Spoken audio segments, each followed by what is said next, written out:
Hello, and welcome to another episode of Hidden Treasures from the Hopkinton Historical Society with their president, John Palmer. Today, we'll be talking about abstinence in Hopkinton. Yeah, we're going to be talking about abstinence in Hopkinton in general. This is in the 1840s, 1850s, and we came back. I didn't know anything about this, I guess is the truth. And I came across at the Historical Society this wonderful notebook. It was a ledger that contained all of the records of the meetings of the Washingtonian Total Abstinence Society of Hayden Row. We have this in our collection. I found it extremely interesting, and I thought it would make a good subject for the show. It's clearly a treasure. It's hidden. I didn't know anything about it, and I think you'll enjoy it. I think it's really interesting that abstinence is like refraining from drinking alcohol, but they still had to put total in front of it. Total abstinence, and you'll find out why. But in the 1840s, 1850s, abstinence was a huge issue in the United States. And the reason for this is the U.S. was in the Industrial Revolution stages. The Industrial Revolution started around 1800, and employers didn't want drunks working there. They wanted sober people working the machines. And so sober abstinence, you couldn't come to work drunk and work a machine. So yeah, that'd be really deadly. So we had that, and then we had a national doctor. It was Dr. Benjamin Rush, who was very prominent in this time frame, early 1800s, and he said that the only solution for abstinence is total abstinence. That was the only solution for this. We have that, and then we have also the Reverend John Wesley, who was the founder of the Methodist Church Society in the UK and in the US, and he said that abstinence was absolutely mandatory, and he was going to make available all his churches as a meeting place for abstinence societies. And we'll find that to be true here. But the big thing that happened was in the 1840s, there was a group of men in Baltimore that were talking about abstinence and how to make it work. And they formed this organization called the Washingtonians. And it became very popular throughout the country. Well, the country wasn't that big then, but it became very popular. Hopkinton had at least 2 branches of the Washingtonians. It was called the Washingtonian Total Abstinence Society, and one was of Hopkinton, which I think was downtown. I'm not exactly sure where they were located. And the one that we're going to speak about today is the Total Abstinence Society of Hayden Row. Now that one was in the Methodist Church on Hayden Row. I have a picture of that church. It was here into the 1900s at some point because I remember it. It was a church, originally a Methodist church. In 1850, the town of Hopkinton bought it, and they made it into a firehouse. So it was the Hayden Row Firehouse. It was owned by George Brown, the athletic promoter, at some point. And I don't know all of the history, but I do know that the town held dances in this building in the 1930s. So wow. it was. It's not really that big either. No, it's not that big, but this is where the meetings were held. It was a method at the time of meetings were held. It was the Methodist Church. Mm-hmm. The Washingtonians were a little different. We had at that time there was societies in, there was the Father Matthew's Total Abstinence Society that focused on more of the Irish workers in the shoe factories that had drinking problems. And there were, the Congregational Church had a society. There was actually, I found out the other day that there was the ladies' version of the Washingtonians called the Martha Washingtonians. So we had one, but I don't have any literature on that. But it was, abstinence was a very big, hot topic. And by abstinence, I mean no drinking whatsoever. Mm-hmm. It was total abstinence. Okay. So, I mean, that's so unknown, so unfamiliar, uncomfortable. I don't know what you'd do. I'm sure they even struggled with that back then, too. Well, they did. Yeah. But, so, in the country, we had these societies, and a lot of them focused on legislation, making it illegal to buy and sell. You can't make it illegal to drink because everybody would be in jail, but illegal to buy and sell alcohol. And that did something. We had the first instance that I came across was in the First World War. Woodrow Wilson, the president, he declared that it was illegal to use grain to make alcohol for the reason that all of the grain was needed to feed the military. Okay. Problem with that is, and that addressed the farmers in the U.S., but I mean, if you grew grain in Canada, you certainly could make alcohol in Canada, and it's not far from Canada to get it into New England, and it didn't, it was not effective. So all this legislation led up to the 18th Amendment to the U.S. Constitution, which made it illegal to produce, import, transport, or sell alcoholic beverages in the United States. That sounds pretty good. It's illegal to sell it, so people can't buy it if they can't sell it. Didn't work. You've heard of bootlegging. Oh, yes. Well, bootlegging means the people go and buy it elsewhere and bring it in and sell it. And it's usually not the top class of citizens that do this. It led to organized crime, prices going crazy. It didn't stop drinking at all. It just made it harder to find your liquor. So that didn't work. And fortunately, the 18th Amendment was completely repealed in 1933. So we have no 18th Amendment. So we have this problem of abstinence, and how do you figure out how to get the public or get the drinkers not to drink? And going and listening to a sermon at a religious service, or listening to speakers, that sounds good. And if somebody said to me, you shouldn't drink for these reasons, I'd say, oh yeah, I understand that. But it doesn't do enough. What the Washingtonians stumbled onto or came across or developed was they developed this concept of making the person that wanted to control his drinking or stop drinking sign a pledge. And there was something happens psychologically when you sign a piece of paper that says, I will not do this.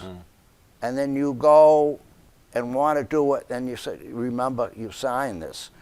This was a big key in addressing the drinking problem. Okay. So the Washingtonian group was very, very popular. There was a lot of them. As I said, we had two in Hopkinton. The one on Hayden Row was formed in 1847, and it was formed in the Methodist Church on Hayden Row. And at the organizational meeting, they said that we're going to have this this abstinence society because there was a lot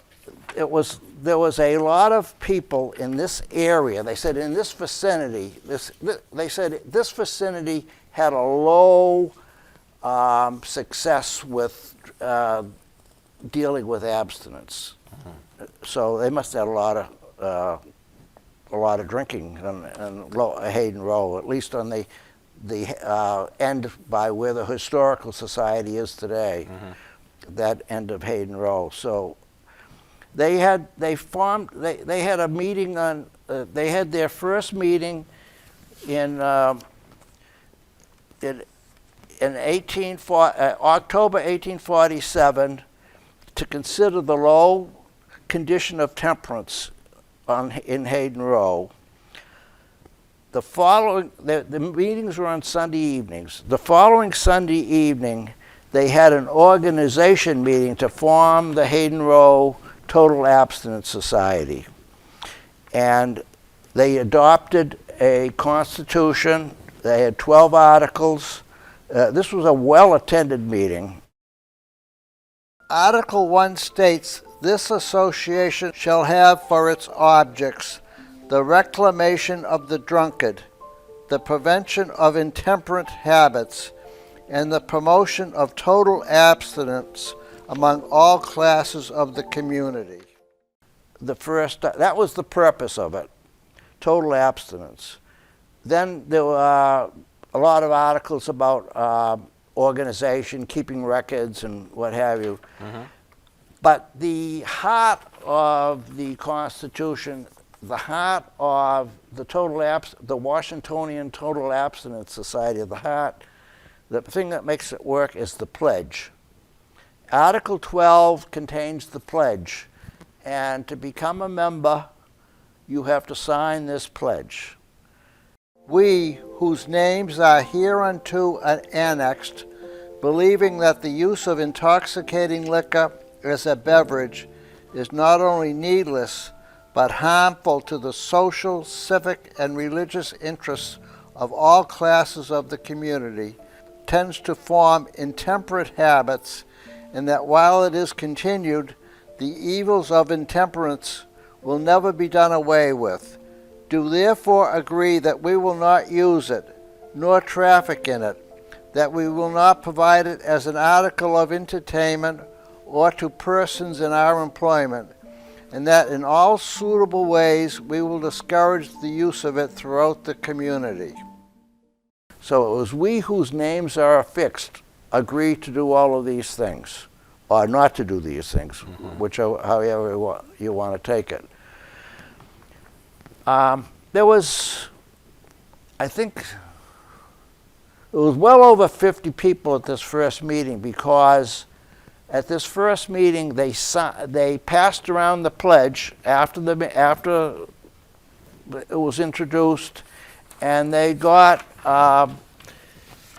I think it was 50. They got 50 signatures that first day. Wow.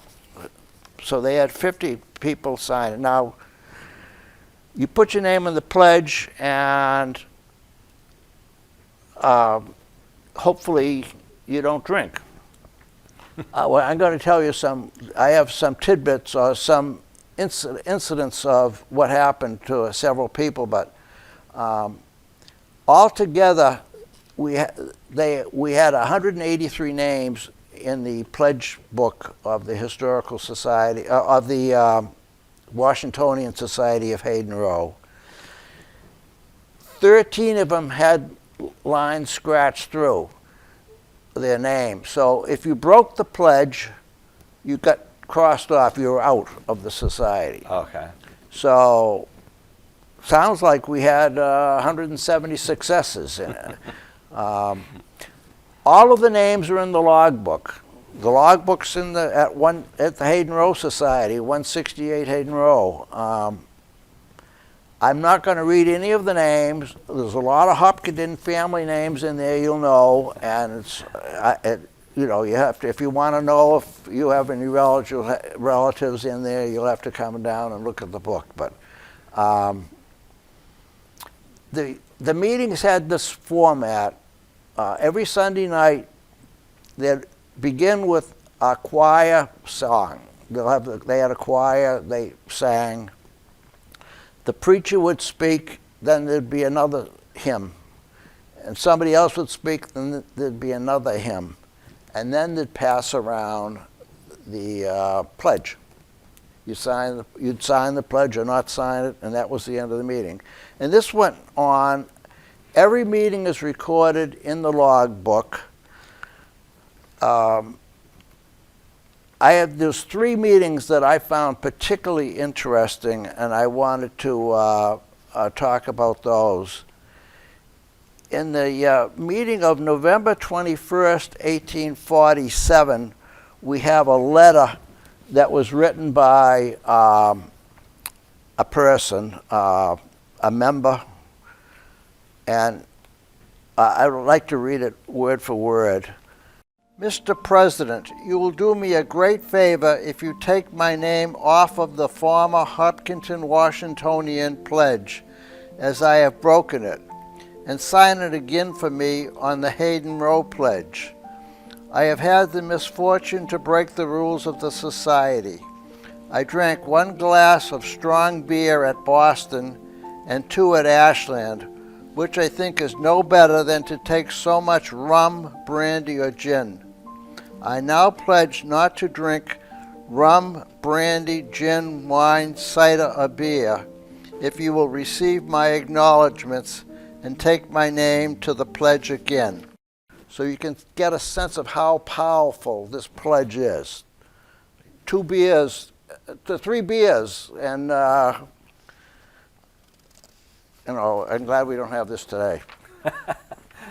But at the meeting of March 5th, 1848, these meetings are Sunday evening. March 6th was annual town meeting in 1848. They're still on March, but March 6th, 1848 was the annual town meeting. March 5th, 1848, we have the temperance meeting and the discussion of who to vote for at the town election. So the town meeting also was the town elections and who to vote for different offices. And the discussion was you should only vote for temperance men. And so this was the resolution that was passed at the Temperance Society meeting of March 5th, 1848. We solemnly urge upon all true friends of temperance to vote for no man to fill town offices at the upcoming election, but a known and openly pledged man to entire abstinence from all intoxicating drinks as a beverage. So we have political involvement with this too. I mean, you got to be a open and pledged person to receive the vote of a society member. Right. So you can tell from this is a very serious subject at this time frame. Now the third excerpt I got a kick out of this one that I'd like to read was in the meeting of August 26, 1848. I acknowledge that for the past 6 months I have been in the habit of violating the temperance pledge occasionally, and by so doing have abused both the pledge and the society, for which I feel sorry and ashamed. I now wish to have my name again placed on the pledge with a determination to stand by it until the neck of old King Alcohol is twisted off. So that's how serious this was. Yeah. So so if you want to know what life was like in the 1840s, 1850s, 1860s, it was strict, very strict, and compared to the looseness that we have today. And I learned a lot about it. It was times were much different than they are. They were much strict. People were strict in their dress code and in their how they lived. But anyways, I want everybody that's interested in this to take a look at this blog book if they want. We are open every Monday afternoon, 2 to 5, and I'll be glad to show you the logbook. It's quite legible. It's handwritten, but it's legible. You can read it. You can read the names. Now, is there any detail about how long this society lasted? Yes, yes, there is. The society, well, from the logbook, we had the first meeting in October 1847, and the last recorded meeting in the logbook is October 1848. Okay. So it lasted a year. Okay. And I gather that's typical of how these societies work. You get the ones that people that are interested in doing this or participating, you get them all at once. Yep. And maybe it started petering out, or they had reached their limit. 183 people in Lower Hayden Row. That's a lot of people. Yeah. And at this time. Yeah. And how did you come across this? Did you just when I have spare time at the Historical Society, I go through files. We have files.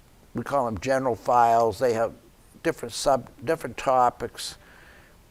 And I came across a transcription of the logbook. Okay. One of our volunteers had a job at one point of transcribing it, and I just picked it up. It was easy to read the transcription, and I started reading. I said, "Oh, this is interesting," and the more I read it, the more interesting I got. And then I think I did this while we were working on the show, on the Hidden Treasures show, because I said this would be a good subject for the show. Yeah. And that's how I came across it. It was just general rummaging around the files of the Historical Society. That's how I find all these things. I have a list of topics that I would like to know more about. I come across it and I say, oh, I'd like to know more about that. Right. I find it really fascinating. Do you think there's any corollary, any type of thing like this in today's world? You mean the abstinence societies? Yeah. No. So I mean, it's not. There's no legal. I mean, right. You can't drive and drink and that type of thing. Yeah. But this was a volunteer thing, this right? was a voluntarily not to drink. Right. And I don't know. You can tell me. To me, it just feels like the public shaming aspect of I made a pledge and I quote unquote fell off the wagon, right? Yeah. That perhaps that meant a lot regarding this. Well, I'm thinking the reason that this happened is because of the need for sober laborers to run machinery and equipment. Okay, yeah. And this was part of, I mean, almost any kind of equipment, but heavy duty equipment, you need sober people to operate it. And so drinking must have been very prominent. Yeah. To have the need to do something, and so this was done voluntarily. All right. Mostly through the churches. Yeah, yeah. All right. Well, hey, thank you so much for bringing this information to us. You're welcome. All right. And please visit, watchers, viewers, please come and visit us at the Historical Society. We'd be glad to have you. Mondays from 2? 2 to 5 on Monday afternoons. Okay. Every Monday afternoon. And for more information, where do they find your website? Our website is HOPK, HIST, HIST Societies, SOC, at gmail.com. Okay. No, at hotmail.com. Okay. At hotmail.com. All right. Well, thank you so much. I look forward to the next episode and see what else you find. All right. All right. And thank you very much for watching. We'll see you soon.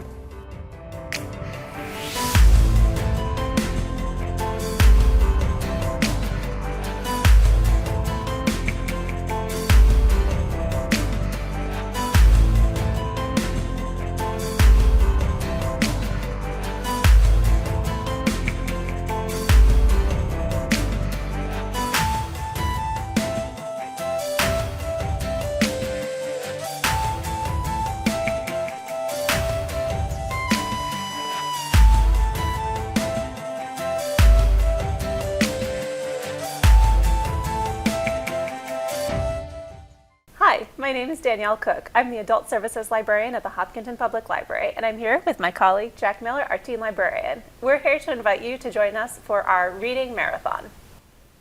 For our reading marathon, simply log 26 hours of reading or other activities in minute increments, and then you'll be able to join us from our trip from Hopkinton to Boston, reading the whole way. Visit our website to sign up for a registration link as well as more details.